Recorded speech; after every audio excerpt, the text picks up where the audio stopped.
became a Christian early, if you grew up in a Christian home, you don't have a radical conversion story, you have a head start. Yes. You very have much a so. head start Yes. spiritually, and you're probably, in many cases, much more well-adjusted Yes. than those who didn't have that.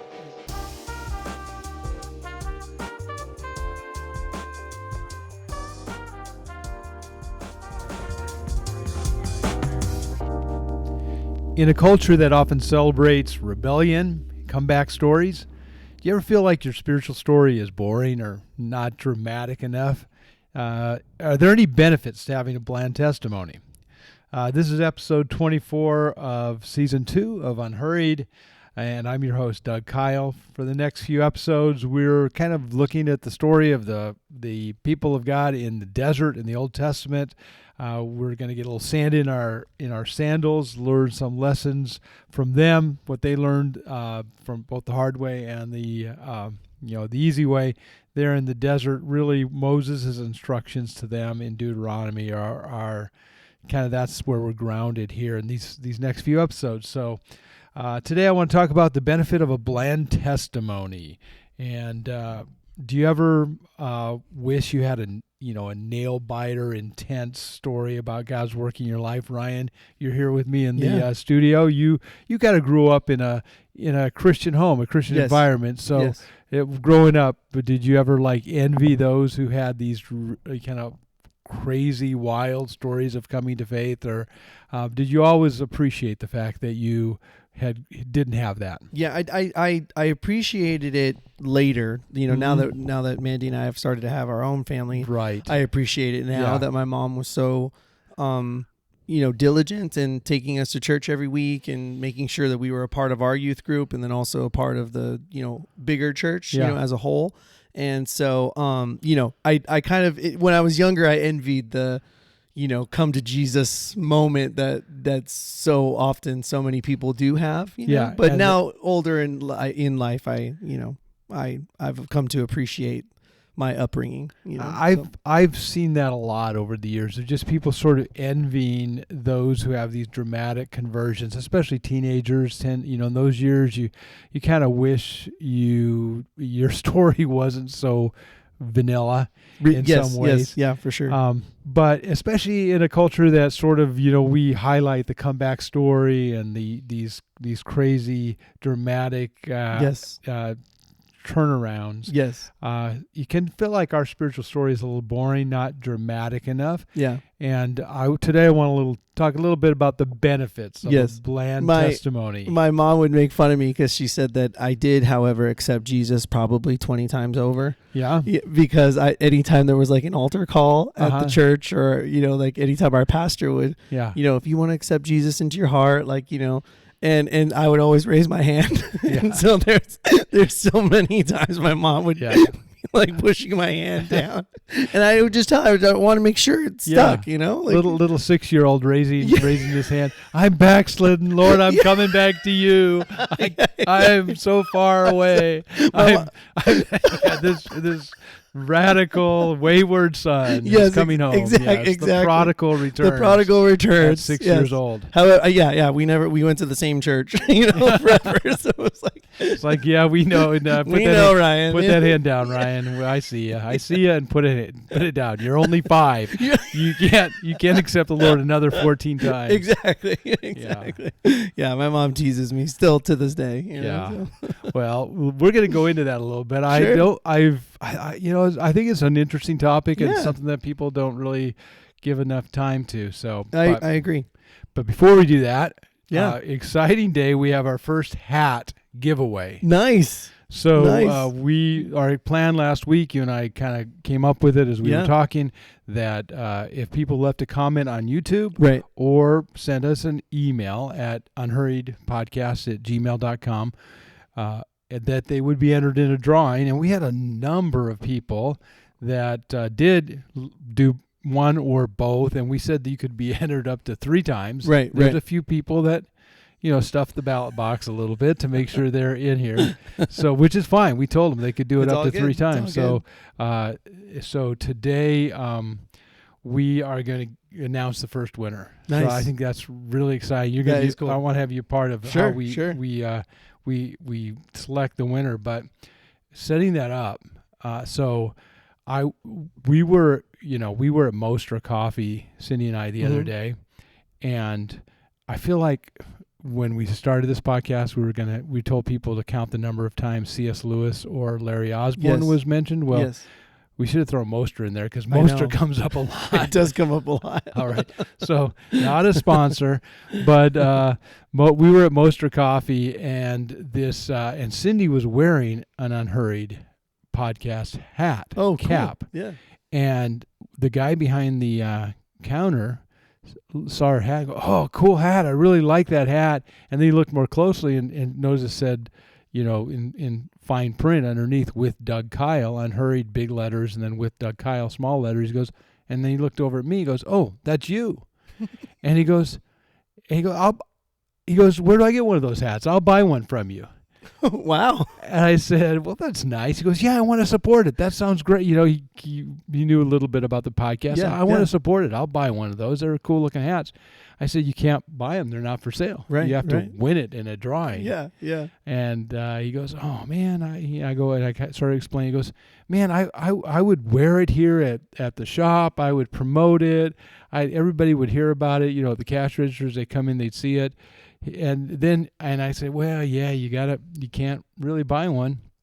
And then he just got me though. He said, "Doug, I'm your biggest fan. I would spin a sign for you. I'd be one of those sign spinners out there, promoting your." I go, "Okay, anybody who's willing to spin a sign, I'm going to give you a hat." Yeah, there you go. So I broke my own rule. Wow. And that is, the only way you can get it is if a guy's willing to spin a sign. I mean, I go, you've just won my heart. Right. So I brought him a hat. So if any of you are at Mostra and you happen to see someone wearing an Unhurried cap, say hello to him and tell him he made the podcast mention. That's awesome. That's great. I love it. I mean, if you're saying, now we're going to have, there's at least one person in our congregation that really wants a hat. Yes. And she might be offering to spin a hat, spin a sign too. Spin a sign, yeah. Not going to happen though. Too late. All right. So we have a number, I want to say 12 or 14 people entered. Okay. I've got if you're watching, I've got a bunch of playing cards here, and I've assigned, if you want to look at this, I've assigned one card to each person that's entered. Several people are entered multiple times. Go ahead and shuffle those up so I don't have any control over this whatsoever. And then when you go ahead and you got pick a random one once you get them good and shuffled. Okay. This is going to be it. I know, right? Yeah. Here we go. Ready? Yep. Okay. Okay. I'm going to cut it in half. There we go. Right, Ready? There you go. Yeah, let's see it.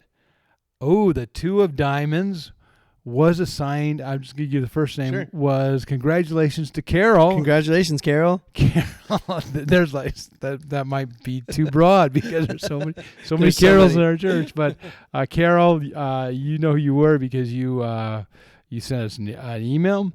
And congratulations. Yeah. And she goes to our church, so we'll see you on Sunday, and you get to pick out your hat. Cool. So our first winner. Congratulations. Awesome. Way to go. Let's do it. So, I like the idea of hats being part of our merch. Reminder, we didn't buy hats. No. Someone donated these too. Yeah. Just like the cups were donated, these were donated. I like the cups because the mugs, they kind of represented Unhurried, sipping your coffee and taking it in. The hats are sort of represent Unhurried thinking. Right. Unhurried on your brain. Yep.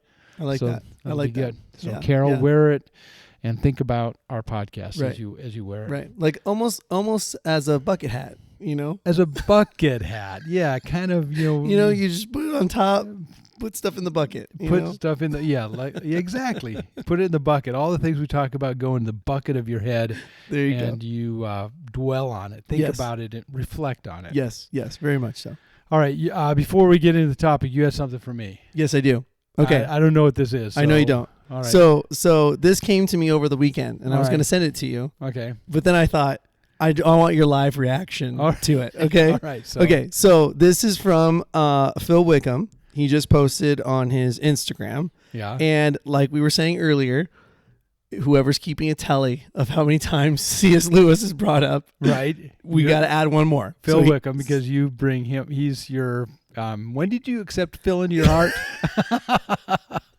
I don't know, when I was, 15, 16? Yeah. Okay, so you love Phil Wickham. Yes, I do too. But I mean, great. I like him. Yeah, huge fan. You love him, adore him. Yes, I do. Yeah, well, I just think he's just the real deal. You know what I mean? I think he's a great family man. I think he's a great worship pastor. I think he's a great worship leader. Like, I just think he's just the real deal. You know what I mean? And so as someone as, that, kind of, figured out early on that I wanted to be in ministry, he was definitely one of the ones I look up to and absorb, anything that he puts out, just because I go like I know he puts his faith out there, and so it's something to look up to, you know what I mean? So anyway. Other than a little Phil Wickham love, what do we got here? Okay, ready? Okay, so here we go. I have to restart it from the beginning. Here we go. Since I read the Chronicles of Narnia ever since I was like 12 years old, at the end there's this real, it's not Phil Wickham. C.S. Lewis painted this picture. C.S. Lewis, Phil Wickham, waxing eloquently. Yes. Continues to blossom into more and more beauty, and we don't know much about eternity. He's talking about, eternity in heaven, and one of his songs, is called Homesick for Heaven. So it's like, it's a great song, and if you know it, but I just thought it was interesting that he brought up C.S. Lewis. I was like, oh my gosh. Suddenly you're going, okay, Doug, your obsession with C.S. Lewis might not be so bad, because my man crush, Phil Wickham. That's bold. Your man crush, Phil Wickham, now loves C.S. Lewis. Right. Yeah. So there you go. See, now it's come full circle. All right. You know what I mean? Love it. Yeah. So that's so funny that I actually mentioned C.S. Lewis before you brought it up. I know. So it's like, there you go. He's got 2 for today already. I was primed for that. Yep. So I saw that over the weekend, and I was like, I was going to send it to you, but then I was like, no, I think it would be better if I showed it to him on the podcast. So. Right. Yeah. Well, that's sort of how this is going too. Is that we don't talk anymore during the week because we save it all for the podcast. We do. It's like we got to catch up. It's like I was going to tell you something. I was going to tell you about the sign spinner. Right. Nope. I'm going to wait until tell them about that. I know. You're going to tell me about. So you were worried that this is going to ruin our friendship, but I don't think so. I don't think so. All right. It just gives us a time that now we get to talk every week and some, Right. So, yeah. Love it. Hey, by the way, also, the whole thing you said about two sides of the puck last week, that has taken on a life of its own. Okay. In so many of the comments that people made on, it was like both email or on YouTube were like two sides of the puck. So that's definitely. Yes. Yeah. My wife, her mom always says, no matter how much you flatten a pancake, there's always 2 sides. To remind you of, like, there's always 2 sides to every conversation. There's always 2 sides to, like, never heard that. You can never, it makes sense. It makes sense. Like, makes sense. To not take things, just full, to kind of look at things and be, have discernment when you're dealing with a situation. There's always 2 sides, right? Really, I'm going to use that. Yes, it's great. She says it, and she said it for, years and years and years. It's one of her sayings. And so that was the inspiration to the 2 sides to every puck. However, I've been getting teased about it, but I'm like, you know what? I'm doubling down. I think it's still good. It's great. Oh man. Yeah. That definitely hit a chord with people. They loved it. Yeah. 2 sides of a flattened pancake, 2 sides of a puck. Right. We got your analogy for you. Yeah, we got it. Well, we're going to do listener questions at the end. I have a little teaser for you. I have a major correction to what I said last week. Uh-oh. That I need to bring into the light. Sure. I have major correction, huge. All right. But we'll have to wait to the end because it has to do with the listener questions. Yeah. So I'll save that for the end, but that's coming up. An apology on my part. I have to correct something that I said. Okay. All right. So let's talk about the benefit of a bland testimony in a culture that celebrates rebellion and comeback stories.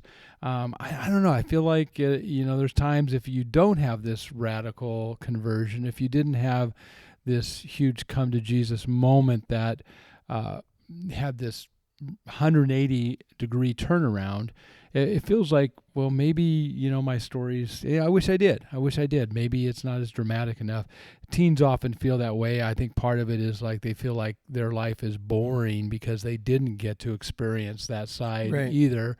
And so it's doubled by not only wishing that they had a dramatic testimony, but also wishing they had a chance to maybe dabble in some of that stuff that their friends did. But also, sometimes those dramatic stories are the ones we celebrate. Yes. The ones that get all the limelight and the attention, and you feel like, well, I'm just, all I did was trust Jesus when I was 4 and, been kind of a good church kid all these years. Yeah. And then you feel a little bit like you missed out because you didn't have that. Well, if you think about it, Moses, when he was passing on lessons to the Israelites in the desert, he was thinking about people in all of these different categories. One of the passages that we talked about on Sunday comes from Deuteronomy 6:20, and Moses says this to God's people as they're about to enter the promised land after wandering in the desert for 40 years. He says, in the future, when your son asks you, what is the meaning of the stipulations, decrees, and laws the Lord our God has commanded you, tell him. And then he goes on to say, this is what you tell your kids. You tell them of this radical experience that we as the people of God had coming out of slavery in Egypt, and how God parted the Red Sea. It's in many ways the Exodus, the leaving of the people of God from Egypt into the desert and then the Promised Land, is the Old Testament comparison to the cross. Or the equivalent to the cross. That was their salvation story. And Moses experienced it. Moses had, if you want to put it in the terms of our conversation today, Moses had the radical conversion. Yes. He was there when they were slaves, had this horrible before salvation life, and then God rescued them in the Red Sea, it was just, miracle upon miracle, this radical story. And then they came into the desert, but all the people that came with him, they died off in the desert. Mm-hmm. And now the people he's talking to were born in the desert. They didn't have that radical conversion experience, but now they're about to go into the Promised Land. So in some ways, when you think about the Passover, Moses was first generation. He experienced it. The people he's talking to are second generation. They heard about it. Their parents had experienced it. And now he's talking about what happens when you get in the Promised Land, and you're talking to the third generation, those who are now 2 steps removed from it. And most of them they grew up in the Promised Land. Everything was good. We're here those are that's ancient history talking about for them. That's like grandpa's day, not our day. Right. So Moses is talking about how to share and pass on the faith to those who are second and third generation believers, or once or twice removed from the dramatic conversion. So that he's talking about how to share your faith with those who are tempted to kind of take it for granted. Maybe they're a little blasé about their faith, a little complacent because they didn't have this. And maybe, I don't know, maybe even they thought, I would believe way more if I had seen the Red Sea parted. Yeah. I wish I had a parting of the Red Sea moment. Right. But they didn't. They grew up in the Promised Land. Yeah. It's almost like they didn't know, I mean, not almost, but they didn't know the struggle that they were, slaves in Egypt. Yes. And now they're so far disconnected from Egypt that now Moses is trying to tell them these are what we came from, and they almost, not believe it, but they don't have that same connection to it. They don't have that same connection to being slaves and being in struggle and the big, huge exodus and all of that, Yeah. So they have trouble connecting with that. Totally. And that's very transferable to today. You know, when you have those who are, so I guess some of our listeners would be first generation Christians that had maybe more of a radical conversion. I would put myself a little bit more in that category because I wasn't raised in a Christian family, and I came to Christ when I was 14. My sister, I have two younger sisters. My sister and I sort of at the same time through this youth group and at the local church a couple blocks away, small corner church. And then my parents both came to, my younger sister did, and then my parents did, and our whole family ended up becoming Christians. But to me, I saw that transition. Yeah. I saw the radical change and the difference that it made. And then, I think about passing it on to our kids. They're now second generation. They're like you, right? Grew up in the church, yes, and like your kids also growing up in the church. Yeah. And so for those who are first generation believers out there, I'm going to spend most of my time talking to second generation believers today. But for those who are first, there's something powerful about your testimony because you were kind of an eyewitness of the parting of the Red Sea. You really felt the difference between slavery and freedom. You got to experience that, and don't forget the benefit of passing that on to your kids to tell them what you went through.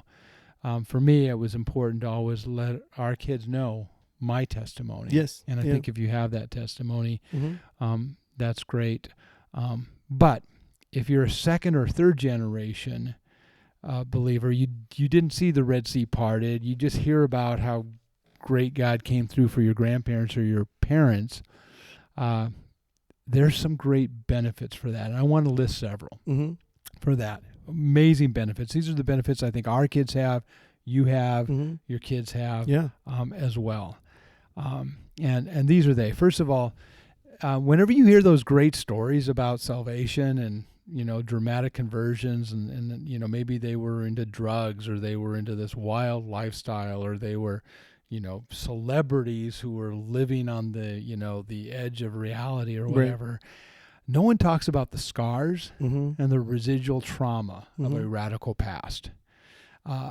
When that's your story, when you've had this dramatic conversion, there's real regrets and consequences that come from that previous lifestyle, health issues, emotional struggles that stay with you for the rest of your life. Yeah. And you've really missed out. If you didn't have that, that means you were fortunate enough to not have to have those things with you. Yeah. There are real scars and trauma that go from a radical past. And everybody wants to celebrate how great their life is, but they don't really tell you also that they're still wrestling with a lot of the stuff, the baggage from the past. Yes, very much so. My friend used to do a lot of prison ministry stuff. That was really on his heart to do, and he was talking to this guy who was in prison, and he then had gotten out and was trying to rehabilitate his life and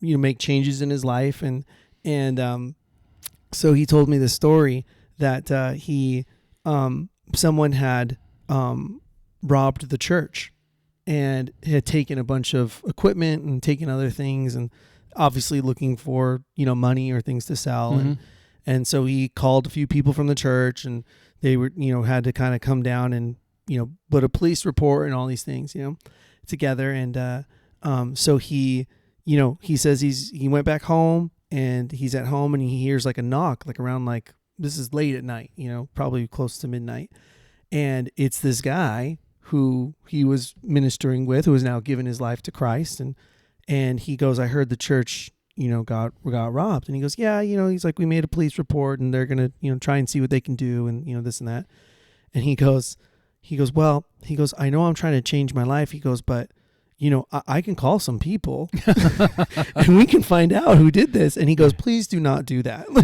But the way he was talking about that story is that he was saying that the struggle, like you were saying, the struggle is still there. Yeah. To if you've been in a worldly environment for such a long time, and now you're trying to change that way, that pool is always going to be, those scars are always going to be there, Mm-hmm. and that, I don't think he did, I know for a fact he didn't do anything, but that now that church and the pastors and the people at that church were his people now, and he wanted to take care of them, but he only knew one way of doing it. Yeah.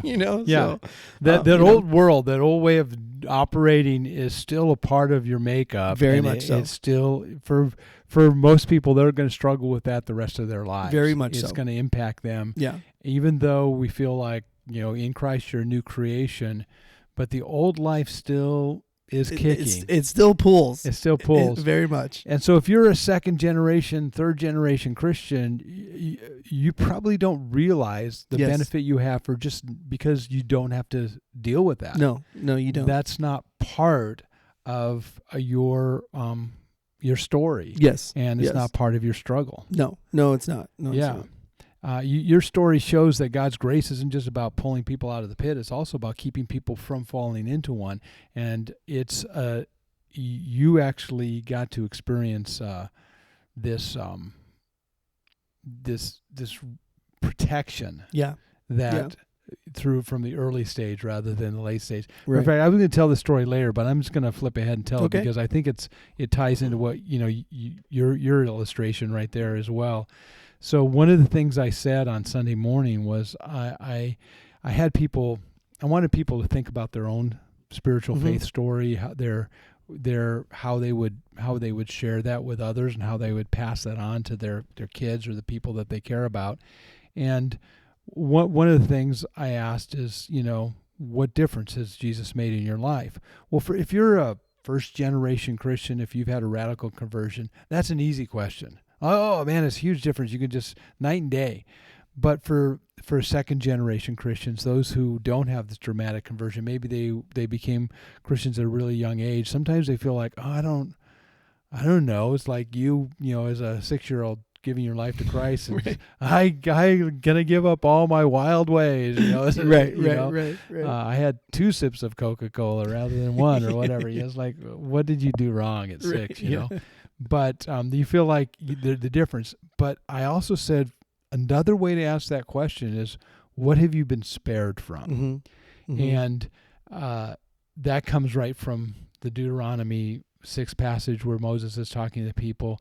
He talks about their testimony, and he uses these words in 6:23. He says, but God brought us out from there to bring us in and give us a land he promised on oath to our ancestors. He brought us in, brought us out, and brought us in. And when you think about being brought in, it's like I think that's what the those who don't have a dramatic conversion can say. God brought me in at an early age. Yeah. He brought me into the promised land. I got to experience the promised land at an early time. Yes. Someone in our church really thought hard about that question, what has God spared you from? And she texted me yesterday afternoon, and she just sent a text to her kids, and she said this morning, and she said, this is what I said to my kids. This morning in church, Doug Kyle asked to think about what God spared you from if he hadn't stepped in. This was so easy for me because, and then she went on to explain what she had been spared from that allowed her to have this wonderful life with her kids and grandkids now. And, that's the beauty of not having a radical testimony, is that you've been spared from all these things, that there's these scars and these hurts and these pains and these consequences that others, that don't have that will experience. Yeah, that's so good. It's so good. And I love that our church and lots of churches are multi-generational. I love that even our, to give a little shout out to our summer intern, when I first came to the church, she was 7, and now she's, serving on our ministry, and there's so many other people like that in our church that when I met them, they were as old as my children. Yes. You know what I mean? And now looking at them now, it's like you're seeing somebody who is living out their faith, and teaching others when they were the same age. Even all of the people who serve in our children's ministry or serve in our junior high ministry, it's like I look at them and I go like, oh my gosh, like, I know it hasn't been that long, but it's been almost a decade, and now you see how faithful their life is, how faithful God has been in their lives. And now they're seeing all the things that God spared them from and now are teaching others and leading others, in that. So it's just so cool. Such a good illustration. I'm picturing the intern as well. And what you're saying is absolutely true. And it really ties into the next thing I wanted to say, which is, if you became a Christian early, if you grew up in a Christian home, you don't have a radical conversion story, you have a head start. Yes. You have a head start spiritually, and you're probably, in many cases, much more well adjusted than those who didn't have that. Yeah. So, this intern you're talking about, she's pretty young to be doing that. Very young. Still teenager. Sure. But she has a head start because definitely. Growing up in that spiritual environment, she's much further ahead spiritually than those her own age around her. Right. Well, and I'd also think just another topic too, or not a topic, but back to what you were saying earlier, is that her mom had such a radical conversion, and so talking about only being second generation, in the church, but still having that connection, that she's not so far connected to. And now that her mom's radical conversion, now raising their children in the church, and how cool that is, how beneficial that is, Yep. Really true. Yeah. If you were growing up in the church, you don't have radical conversion, you became a Christian early, your owning your faith is going to likely be more gradual than someone who has this, flash of lightning in the sky, dramatic conversion, day and night experience. It'll be more gradual, but it'll be more grounded. Yeah. And that is something to be appreciated. You'll wrestle a little bit with owning your faith, because you did it so early, and you're having, in those teenage years, you're going to have to distinguish between our faith, which is the family faith, and my faith. And sometimes that transition is a little bit rough and rocky and creates a little bit of inner turmoil and stirring and angst about what that really means. But you're going to be more grounded in the long run. It may be gradual, but you'll benefit from it that way. Yeah. I remember definitely making that decision later on in high school, early adulthood, kind of saying, okay, this is no longer, our family's faith or my mom's faith. It's mine now, and so, and going to, Mandy and I both went to the same, Christian university in Fullerton and stuff, and kind of owning it and in there and going into ministry and things like that. So yeah, you definitely have that decision, and that is a hard decision to make. But you already, like you were saying, you have a leg up, which is so cool. You have the foundation. That you're building on, so it's a lot stronger. Yes. When you make that, it sticks much more. Yeah. You also probably know more spiritually and biblically than you think. You've just grown up with osmosis. You've grown up in Sunday school. I remember when I was, going off to a Christian college, and they started talking about Moses, which is ironic since I'm talking about him now in this series. And I'm going, Moses. What do I know about Moses? Which one was he again? And it's like, he wasn't the ark guy, was he? Moses, I'm like, I knew the New Testament, I'd kind of started to dive right in that as I became a Christian, but the Old Testament was like, oh my gosh, but if you're second generation, born in the church and grown up in the church, you probably know way more than you think you do. Yeah. And that's a real advantage, which leads to the next thing I want to say is you likely have a wisdom advantage for your age.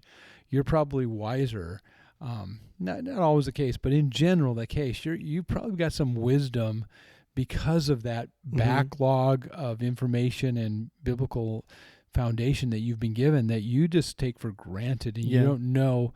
You actually probably have a better perspective on life and things than a lot of your friends do, Yeah. because of that foundation. Yeah. Morgan Wallen is like a famous, like he's the most famous country singer right now, very popular. Yeah, I've heard of him. And a lot of his songs, he brings up, he's not afraid to like bring up God in his songs and stuff. And I think he's working on his faith. I would say he has a very strong foundation, in his faith, but he's living the rock star life, and sometimes he knows people. He knows people. He knows people. He lives the rock star life. Yeah. But he and his friend, he has a friend named Ernest, who is also a very good country artist too. They were on a podcast together, and they were talking, and Morgan Wallen says that they started going to church because all the pretty girls, go to church. Is that Okay. when they were younger. That's why they went. Yeah. And Morgan Wallen goes, and you know what? You learn a thing or two. They were talking about their faith and a little bit about growing up in church. And it was just funny that he said that. That by osmosis, he's like, we went for the girls, but you learn a thing. You learn a thing or two. Yeah. You actually, it sinks in. Some of the stuff sinks in. It does. Yeah. And again, if you're out there, you're thinking that your testimony is boring or bland, or you really wish you had something more dramatic, I want to be a different voice in your life that says that your testimony is powerful. Yeah. Is absolutely powerful, because consistent obedience over time is rare. Yes. And admirable. Yes. And it has a deep impact. What people need more than probably, man, my life's been changed. It's been 2 weeks now. I was crazy. It's like, well, let's give it 2 years. Let's give it 20 years. If this is something that you've been doing over the long haul, that is carries way more weight and impact than just something that's quick, could die as quickly as it sprouted. Mm-hmm. Well, even in our church too, like how often, we celebrate, people who have been married for so long, you know, and how devoted they've been to each other and things like that. It's like, it's you have that spark at first, right? You have that radical conversion, but the long haul, that's the real race, and we celebrate that, we come alongside that. A guy named Eugene Peterson has a phrase, and it's a long obedience in the same direction. That really captures it. Yeah. A long obedience in the same direction. Yeah. That's what those with a bland testimony often have. They have this powerful testimony, not bland at all, that they followed Christ faithfully for a long time. And let's be honest, they've probably had their struggles too, just like everybody else. It's not like it's always been, faithful 100%. But in the end, they persevered, and that to me is powerful. Yeah, very much so. So if that's you, if you have a you're a second generation, third generation Christian, maybe even more than that, you feel like your story isn't that radical, I want to be a voice in your life saying it is. It is really powerful, and don't despise it, because you've got some great benefits that those with a celebrated and firework kind of testimony can't hold a candle to really theirs. Yes, very true. And you never know when you meet somebody, or when your lives connect, like you never know what part of the journey they're on, so they can look to you as somebody who has been faithful for a long time and very obedient for a long time, and go like, that's who I want to be like, like I want to be like that when I get to their age or something like that, so you never know who you're going to come across or who's looking to you for their, inspiration, or somebody to look up to, A guy from a previous generation, a guy named D.L. Moody, he would wherever he went, he would try to share his faith. And he was having this one conversation one day, and he talked about having this conversation earlier, and he said 3.5 people became Christians. And the guy he's talking to, 3.5. What does that mean? Does that mean like 3 adults and 1 kid? Is that what he means? Like what's a half person? Right. 3.5 people. What's a half person becoming a Christian? Is that a kid? He goes, no, it's 3 kids and 1 adult. Because the adult only has half of their life left to live for Christ. Right. But the child has their whole life to live for Christ. Yeah. And to me, that's the advantage of growing up in church. That's the advantage of starting early on this journey, is you have your whole life that you can live for Christ and make that kind of. You've got such an advantage, such a foundation because of that. Yes. Yeah, for sure. So don't dismiss that. Don't begrudge that. No. Those are that's a great thing to have. Yeah. All right. Well, I told you we're going to deal with a listener question right now. I have a correction. And if you listen to last week's podcast, we spent a lot of time on this. And then after we were done, I go, oh no. So remember how I told you there was that Unhurried font, that looked like Pampers, right? Yes. And then you looked it up and we spent a lot of time. I spliced it into the YouTube and everything. Yeah, it went into YouTube and everything. Yeah. After we published that, it dawned on me, wait, did she say Pampers or did she say Huggies? And so I circled back with her. Yeah. And she said Huggies. And so I mentioned the wrong brand. And so Huggies makes a lot more sense. Oh yeah, this makes a lot more sense. Right? Oh wow. Huggies actually, okay, so you're pulling up the Huggies font right here. So if for some reason you didn't hear last week's podcast, this listener, young mom, said that, hey, did you guys steal the font for Unhurried from Huggies? And I thought she said in my memory of it, I thought she had said Pampers. And so we talked a lot about it last week, but turns out Unhurried and Huggies do looks very similar.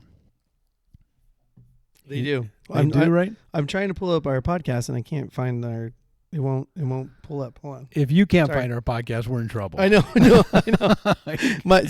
I meant to say is my Spotify signed me out, so I'm just going to pull it up on my phone. All right. So anyway, if I've got last week we were just saying, oh, it's just her world and she's just seeing things, and you kind of said maybe the E of Pampers looks like it, but now when you look at Huggies, it definitely does. It definitely has similar. I'll throw it up on YouTube and let the. Oh, I don't know. Let the viewers decide. Let the viewers decide. It's the same colors. Maybe that's part of it. Maybe that's red and white. Red and white. It's more similar than Pampers for sure. Right. Well, I talked to Noah, and he did. Yes, and so he Noah's the guy that came up with the font. Right, and he had the same reaction that we had. That was just comical.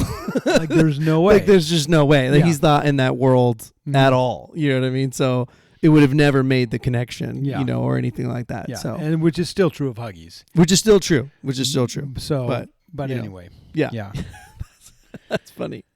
So another possible infringement right lawsuit for us. Sure. Well, Huggies, if Huggies lawyers contact us, then we'll. Right. For those of you keeping score, C.S. Lewis and copyright infringement are the two things. So my humble apologies, my correction from last week, and throwing one of our listeners under the bus, saying she thought that our logo looked like Pampers. It was actually Huggies, and she does have a point.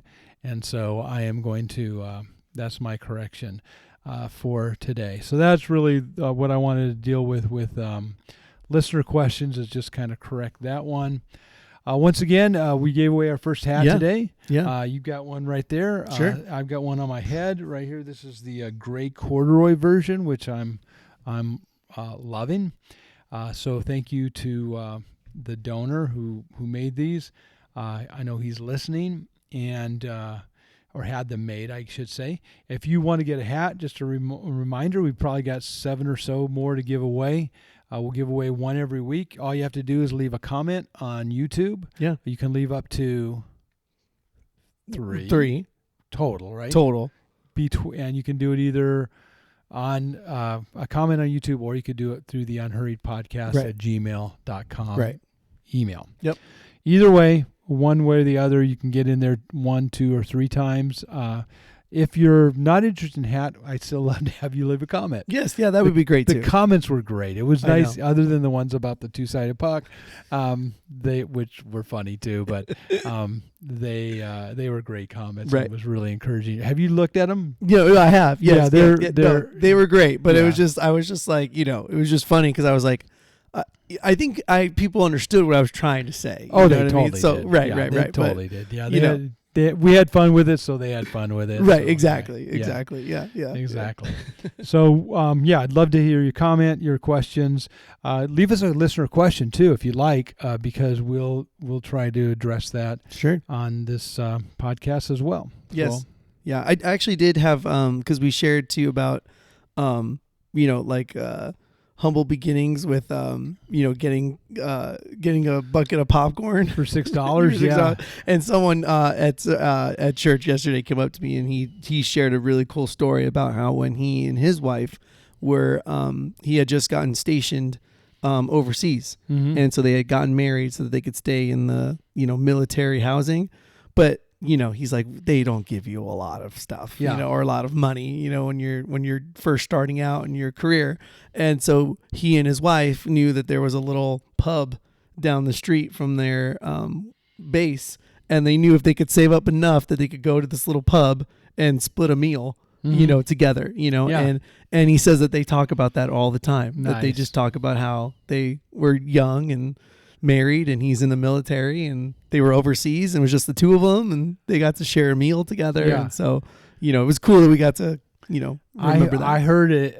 I've heard about this a similar story of someone who he and his wife, newlyweds, could scrap up $3 to get a personal pizza, and they would split a personal pizza, half a personal pizza each. And Yeah. they knew they could always come up with about $3 There you go. and get a personal Yeah. pizza. So there you go. Yeah, it was definitely a connection point for a lot of people. Yeah. So, Yeah. I love that. I love that.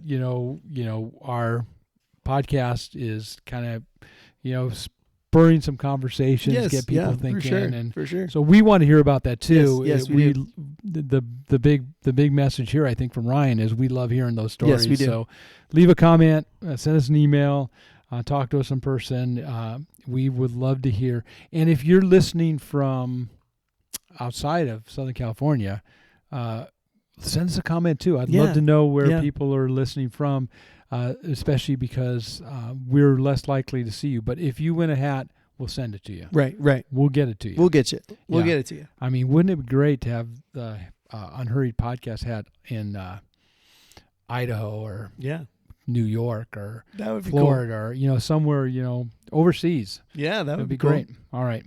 Well, this was a follow-up from a message I gave called How to Explain What Your Faith Means to You. If you'd like to listen to it again, you can do so at greenvalleychurch.com. Ryan, thank you so much. Yeah, thank you, Doug. It's always good. It's always fun to catch up. We actually do talk about other things, but it's always fun to hear what we talk about. I'll talk to you next week. Talk to you next week. See you then. And thank you to our enthusiastic viewers and listeners as well. Until next time, this has been Unhurried with me, your host, Doug Kyle. As it says on my hat, I look forward to talking soon.